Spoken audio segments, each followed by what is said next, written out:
Desde la capital de la República, don Edwin Bedoya, vicepresidente nacional de la CEDOCUT, para conversar sobre el tema que mencionamos. Ayer las organizaciones entregaron justamente el documento, un amicus curiae, en contra del decreto ley para el equilibrio de organización y transparencia de finanzas públicas.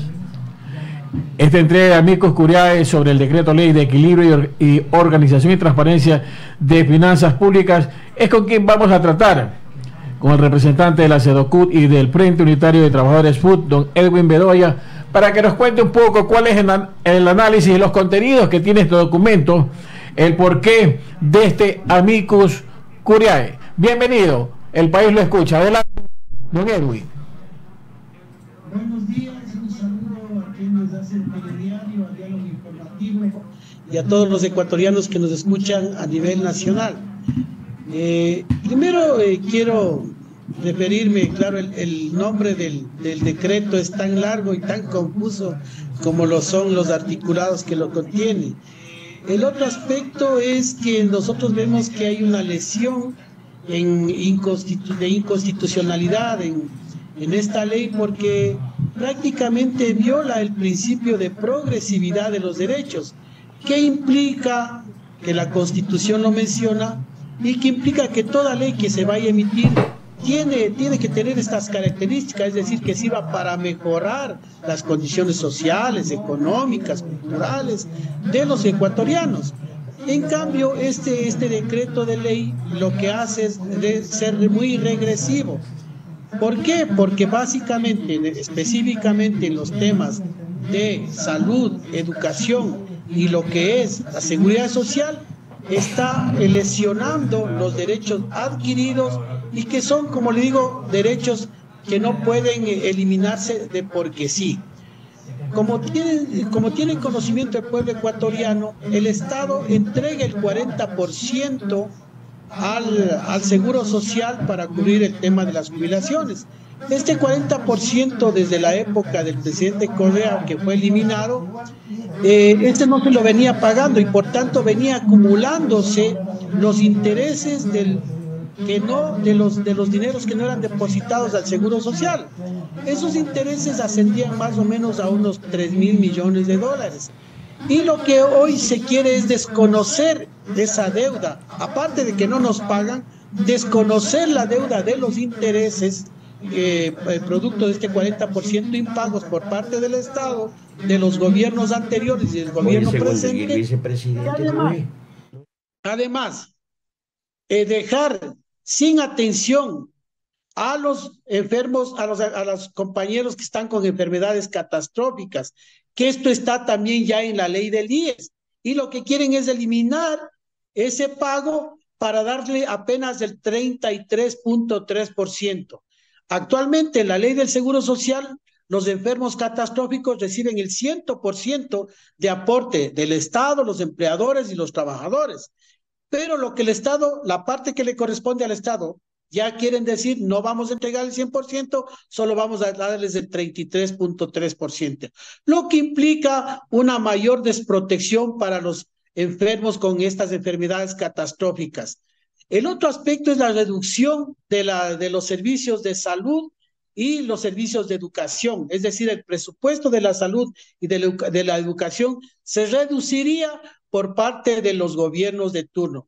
Y esos son los aspectos que nosotros hemos planteado en una amicus curiae para darle fundamentos a la Corte Constitucional para que sea de esta ley retirada, puesto que no cumple las condiciones de constitucionalidad. Además, que es un gobierno que ya a pocos meses se iría y que estos elementos deberían por lo menos trasladar al próximo gobierno para que el próximo gobierno analice que se debería mejorar y el pago también del 40% al Seguro Social. Nosotros decimos, así como emite un decreto, esto no sería un decreto de ley de emergencia. Un decreto de ley de emergencia busca mejorar o hacer una propuesta para que mejoren las condiciones de vida de los ecuatorianos o la productividad del país. Pero esto, como digo, está retrocediendo más bien y lo que le va a complicar más a la vida del pueblo ecuatoriano.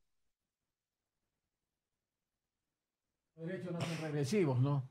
En todo caso, ustedes están dando también su posición, que no sea este gobierno el que tramite ese decreto ley, sino sea el próximo gobierno, bajo cualquier circunstancia. Y ustedes, entonces, ¿cuál es el siguiente paso? ¿Se van a mantener en la misma posición o le van a dar un compás de espera también a ver qué es lo que manifiesta el gobierno nacional, el actual? Bueno, en este momento corresponde a la Corte Constitucional determinar si hay visos de inconstitucionalidad, y por eso el amicus curiae lo que aporta son argumentos jurídicos que le permitirán desde la parte de los trabajadores mencionar si tenemos o no tenemos razón. Lo que nosotros decimos e insistimos que hay razones de inconstitucional por lo que les acabo de mencionar.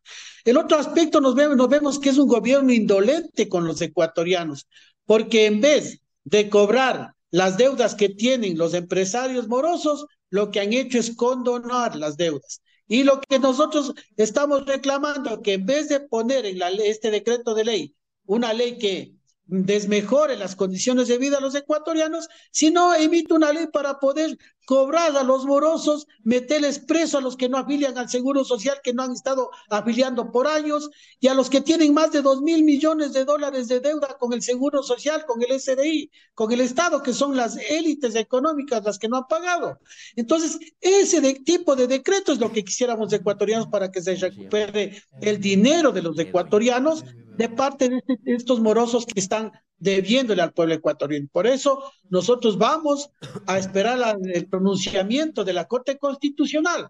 Si es a favor del gobierno, nos tocará demandar nuevamente la inconstitucionalidad de este decreto de ley, si es que es favorable. Lo otro, yo lo que me refería, no es que vamos a permitir que el próximo gobierno emita un decreto parecido.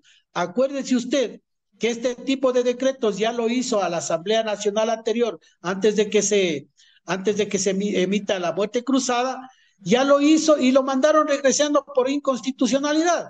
Es decir, si a mí me mandan a repetir un deber, diciéndome, vea, esto está mal, esto que está poniendo usted aquí está mal, me mandan a que corrija, el gobierno no corrige, más allá de ello sigue insistiendo en un decreto de ley que ya fue declarado inconstitucional por parte de la Asamblea pasada. Entonces, no entendemos la necedad del gobierno, o más bien de hecho lo entenderemos desde una parte de dejar bien posicionados a sus amigos, las élites económicas, que va a dar pauta para la privatización de los servicios de salud, de educación, y va a dejar nuevamente en la quiebra al Seguro Social, porque estos fondos no es que dice que no van a pagar los intereses pasados, también se menciona que no van a pagar los intereses futuros, y deja un mal precedente, porque imagínense, está diciendo, no tenemos plata, no le vamos a pagar al seguro, no vamos a dar presupuesto para la salud ni para la educación.